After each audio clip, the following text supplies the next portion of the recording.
Mesdames, Mesdemoiselles et Messieurs, chers abonnés de ma chaîne YouTube J.Remingono, chaîne officielle de l'engagement, c'est exclusivement sur ce support que je m'adresse à vous pour les dossiers noirs du samedi soir de façon très exclusive parce que ça ne va pas prendre le même format. La raison est simple, je suis empêché et je dois aussi m'occuper d'autres choses qui font de telle sorte que je ne puisse pas directement m'adresser à vous à travers aussi Facebook. Qu'à cela ne tienne, je vous remercie d'être là pour cette brève communication. Les dossiers noirs en raccourci du samedi soir, édition spéciale, c'est donc parti pour les privilégiés de la chaîne YouTube J.Remingono, chaîne officielle de l'engagement. C'est une tradition, le sang coule. C'est une tradition, le pays brûle. C'est une tradition, le Cameroun, plus que jamais, est en guerre. Une guerre où on nous annonce chaque jour la fin et pourtant on continue à voir des jeunes qui sont abattus du côté des séparatistes autant pour moi, tout comme du côté aussi de l'armée républicaine. Des crimes à n'en plus finir partout, chaque jour. Macon s'est réveillé avec 3 jeunes abattus aux alentours de 4 heures du matin dans des conditions inexplicables. Mais selon les témoignages que nous avons accueillis, c'est des hommes en tenue de l'armée camerounaise qui auraient fait le sale boulot avant de se fondre dans la nature. Selon d'autres témoignages qui nous parviennent, ces hommes qui ne sont pas identifiés ont attaqué Macon du côté de Bamenda aux alentours de 3 heures du matin. Et les jeunes qui ont été abattus, jusqu'à présent, on ne sait pas d'où ils viennent. Qui sont-ils? En même temps, notre groupe de séparatistes a aussi pris en otage 6 villageois. Œil pour œil, dent pour dent, et le sang est toujours là, avec des innocents qui périssent dans ce conflit, qui malheureusement ne trouve pas de solution, même comme le gouvernement veut nous faire croire qu'en nommant un nouveau général expert en guerre, qu'il va anéantir tous les Amazoniens et que la paix va revenir au pays. Nous l'avons dit à plusieurs fois, ce conflit, c'est entre Camerounais. Et ce sont les Camerounais qui doivent s'asseoir pour négocier. Ce conflit, et surtout lorsqu'il y a déjà une guerre asymétrique, il est difficile que le gouvernement puisse le gagner. Nous avons vu ça avec d'autres grands pays, des puissances de renommée, qui n'ont jamais réussi à finir de telles guerres. Le Sénégal a voulu adopter cette voie par le truchement de différents présidents qui se sont succédés et qui ont dit qu'ils allaient broyer les rebelles de la Casamance. Le conflit avait éclaté en 1982. Et chaque fois, on se disait qu'ils n'étaient pas armés, surtout que ce conflit était piloté par un homme de Dieu, un pasteur. Pasteur Senghor, le gouvernement avait dit qu'il fallait absolument voir aussi quelques chefs rebelles pour les atteindre et à partir de là, le conflit serait terminé. On a donc lancé au niveau du Sénégal la purge.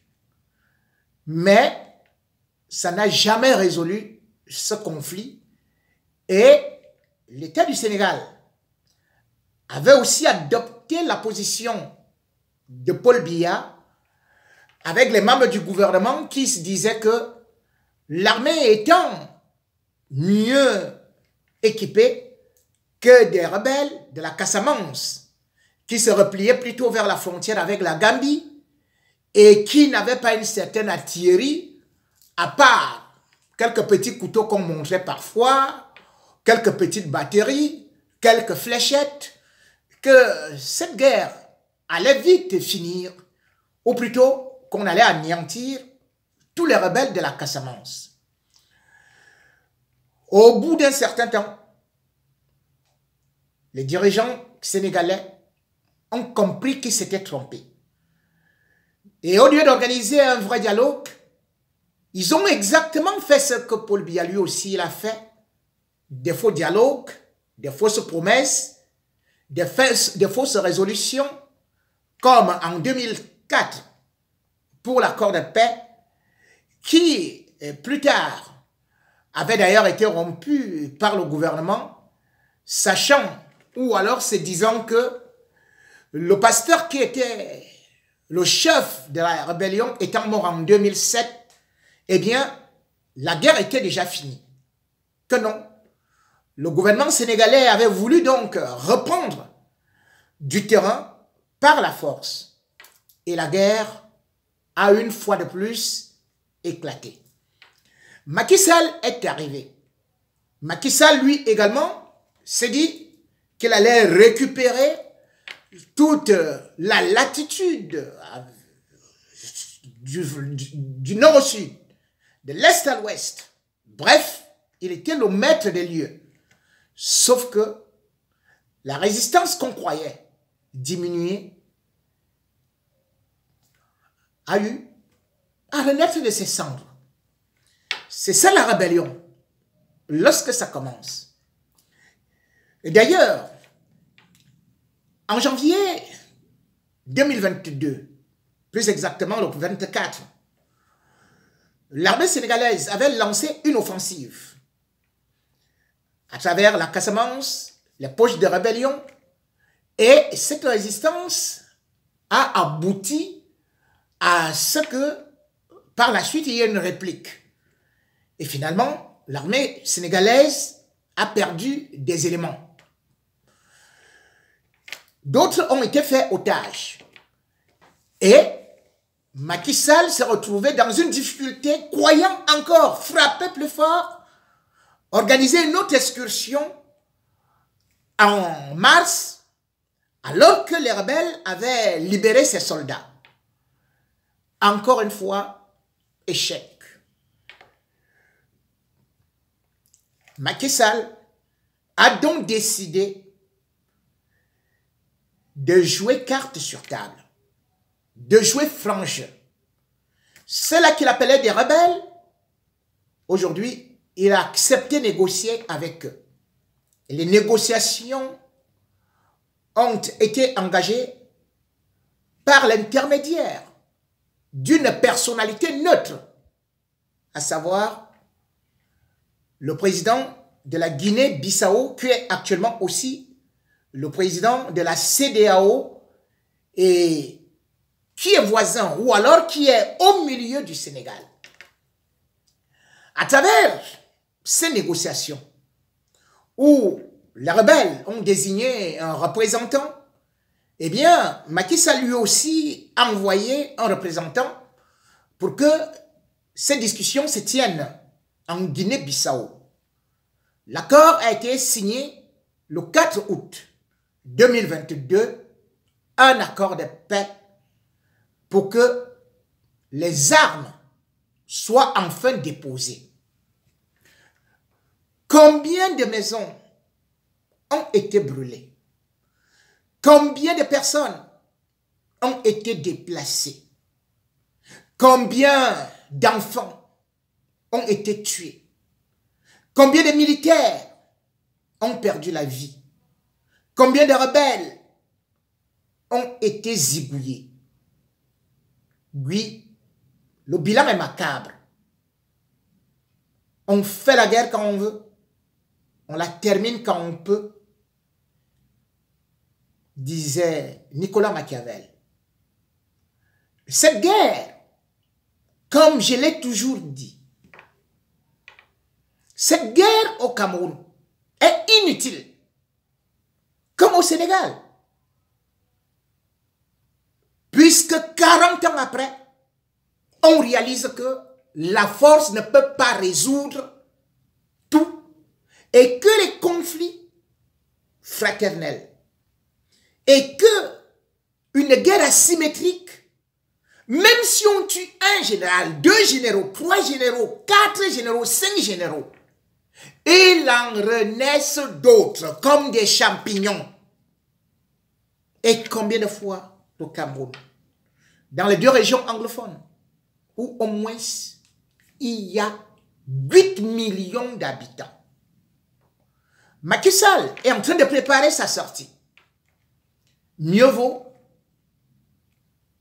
encore négocier avec des rebelles, signer des accords de paix, que de faire une guerre qu'on ne gagnera jamais. Puisque depuis 2017,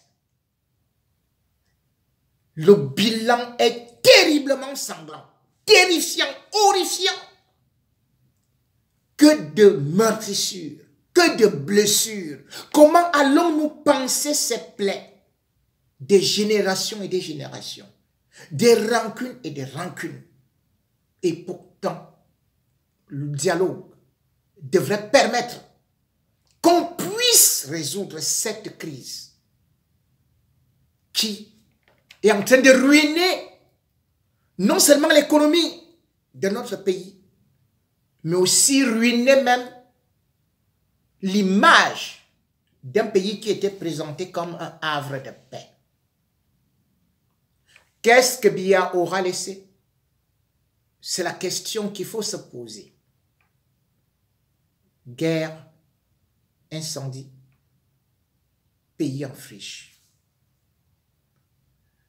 Et pourtant, il aurait eu la possibilité, au moins, de laisser la paix et la démocratie.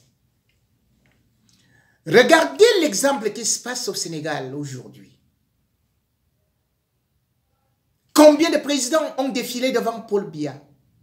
Et voilà Macky Sall qui est arrivé au pouvoir, qui est au pouvoir, qui aurait pu aussi tripatouiller la commission électorale.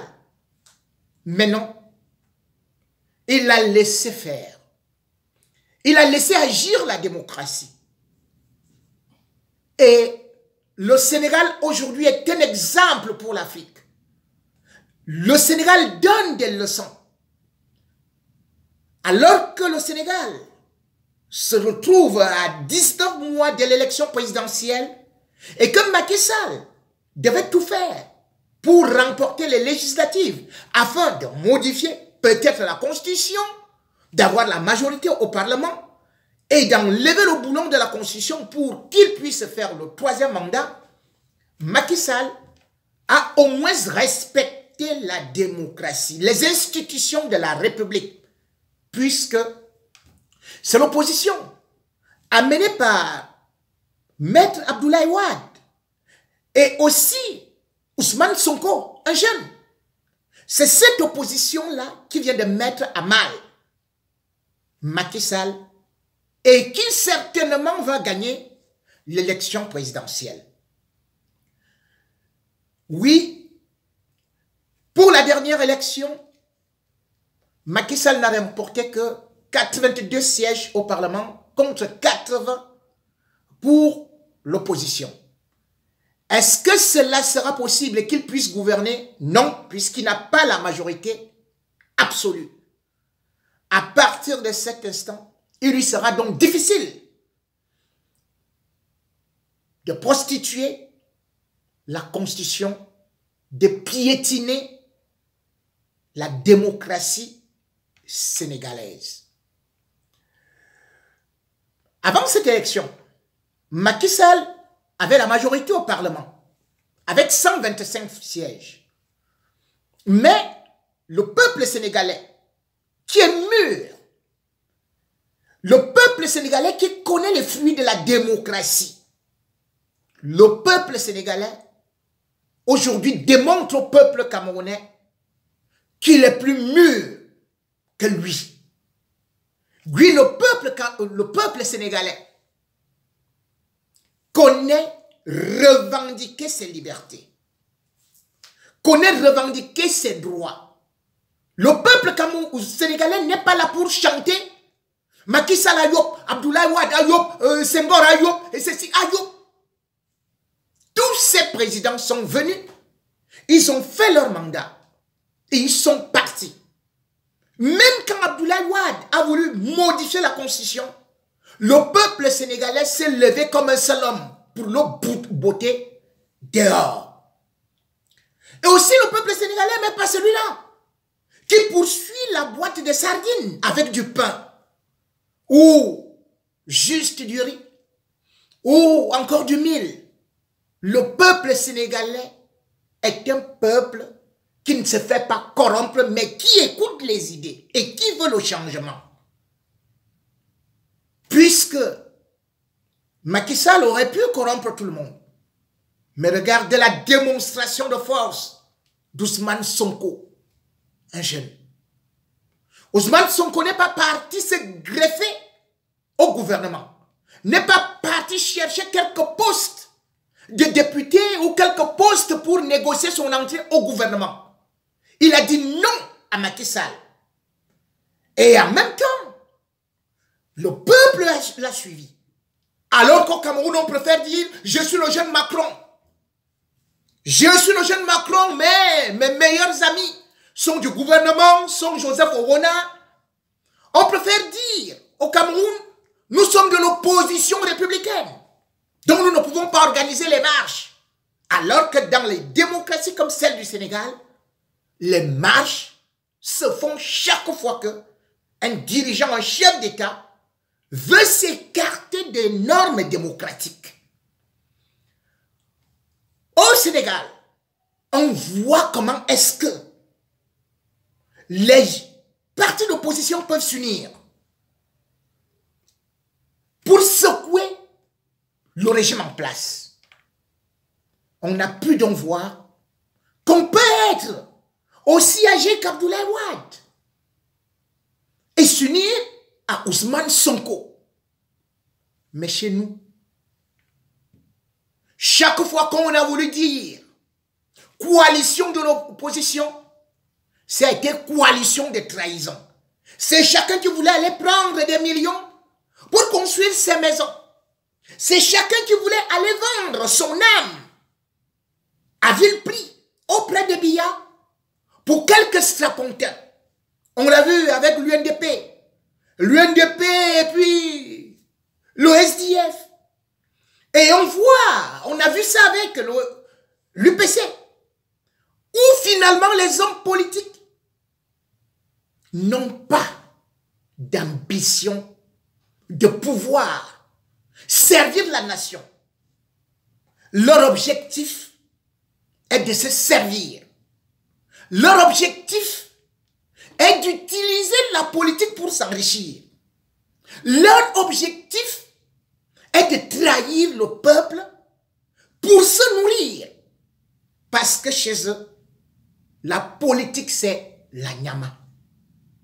Au Sénégal, regardez comment on se moque de nous. Tout comme au Bénin, on se moque du peuple camerounais. Oui, Macky Sall va partir. Et Paul Biya sera toujours là. Avec les mêmes cas. Et des guerres qui seront encore plus que dangereuses. Aujourd'hui, de la même manière que l'opposition est sclérosée de la même façon que tout le pays est émietté, ankylosé. L'exemple du Sénégal devrait interpeller l'opposition camerounaise, ceux-là qui prétendent avoir des ambitions, mais qui en fait n'ont que des prétentions ventriloques. La politique, disait un grand politicien ivoirien, qui n'est d'ailleurs pas mort, Laurent Gbagbo, ce n'est pas pour s'enrichir. Quand on veut s'enrichir, on fait autre chose. On cherche à devenir soit homme d'affaires, soit alors avoir un métier de façon pérenne qui va vous permettre de vous enrichir. Combien de ministres français sont véritablement riches? Jacques Chirac était-il riche? Et même Sarkozy, qui a fait tous ces détournements-là, est-il riche? François Hollande est-il millionnaire, milliardaire? Mais au Cameroun, les politiciens sont millionnaires, milliardaires, tout comme les fonctionnaires. Et avec ça, dès qu'ils n'ont pas de possibilité de pouvoir vendre leur âme au diable, ils préfèrent vendre leurs collègues, leurs coéquipiers, leurs compatriotes. C'est ça le poison de la trahison. C'est ça qui tue l'opposition. L'opposition au Cameroun, c'est pour sa propre position, sa promotion, son alimentation. Nous avons donc aujourd'hui une opposition qui ne vaut pratiquement rien, puisqu'elle ne pèse d'aucun poids à l'Assemblée nationale, au Sénat. C'est une opposition qui ne peut pas changer une moindre loi, mais c'est une opposition qui va tout simplement pour la Nyama. Et cette opposition-là, il faut que la population sache une seule chose: la sanction. Aujourd'hui, l'opposition camerounaise est encore dans la tourmente, puisque, une fois de plus, même là où le peuple avait bâti tout son espoir, on voit maintenant encore les germes de la division y arriver au MRC. Le MRC dans la tourmente, le MRC victime de l'épidémie de la trahison, le MRC victime des opposants clientélistes, pouvoiristes, matérialistes. Parlant de ces opposants du MRC, vous avez pu constater avec beaucoup de déception ce qui se passe maintenant au niveau du parti dirigé par Maurice Kamto. Le MRC est dans un tournant délicat de son histoire. Le MRC peut-il survivre? Le MRC va-t-il résister? Essayons de voir ce qui va se passer. Le renouvellement des organes de base du MRC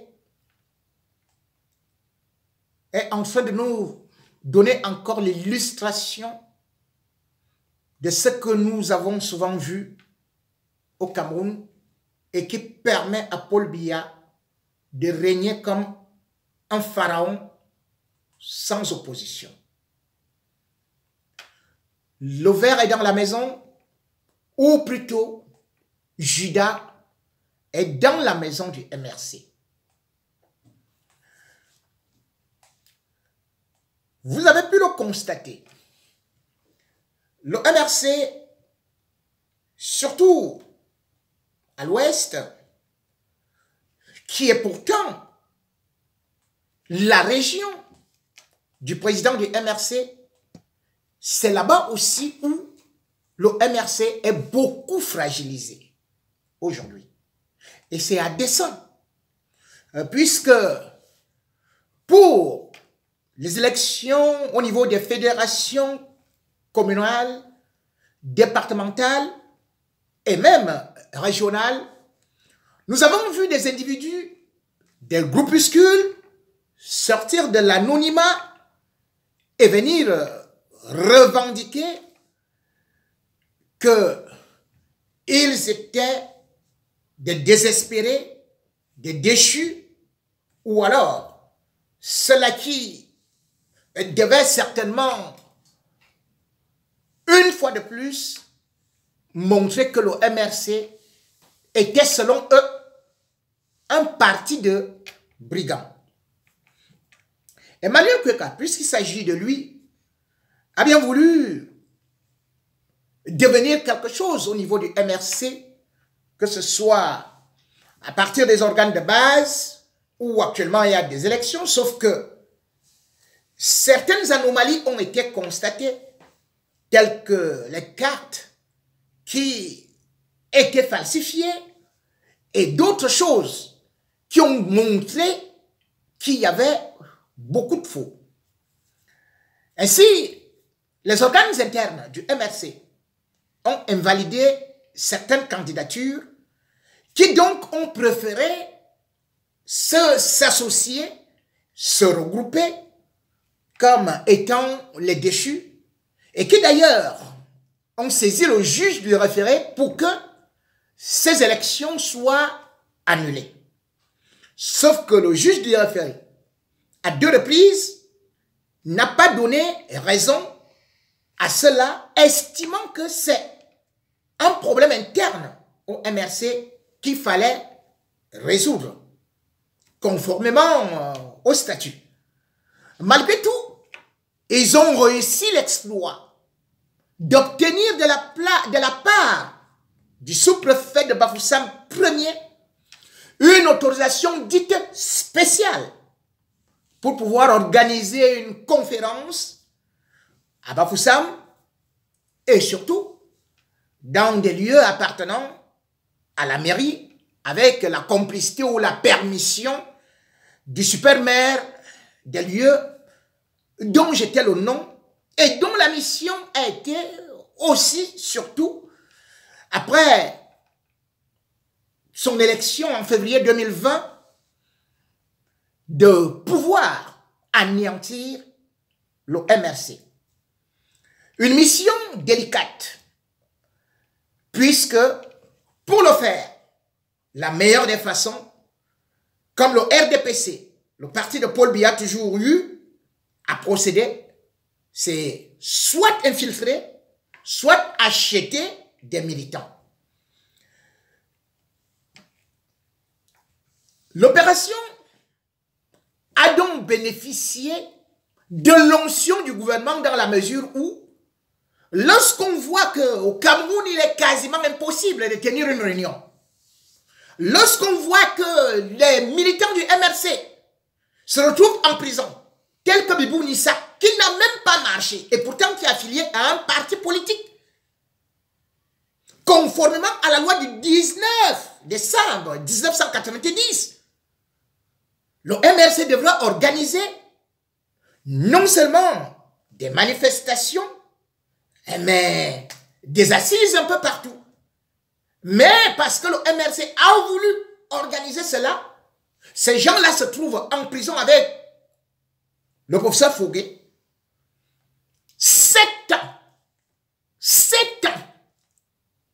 Pour un parti reconnu. Un parti légalisé. Et il se retrouve en prison. Et maintenant, voilà un groupuscule d'individus qui n'obéit à aucune loi, qui n'obéit à aucun texte, qui se retrouvent avec une autorisation spéciale du sous-préfet d'aller organiser une conférence de presse ou à la mairie. Leur parti politique n'existe pas. Si oui, ils l'ont annoncé. Ils l'ont annoncé, ils étaient à peine une dizaine. Ils ont dit que leur parti politique s'appelle le PSG. PSG, j'ai cru que c'était une équipe de football. Paris Saint-Germain. Sauf que Paris Saint-Germain, jusqu'à présent, n'a jamais remporté la Ligue des Champions. Donc, ce parti-là, également, nous fait comprendre que lui, il ne joue pas les grandes compétitions. Il joue juste des interligues de la maison pour marquer contre son propre camp.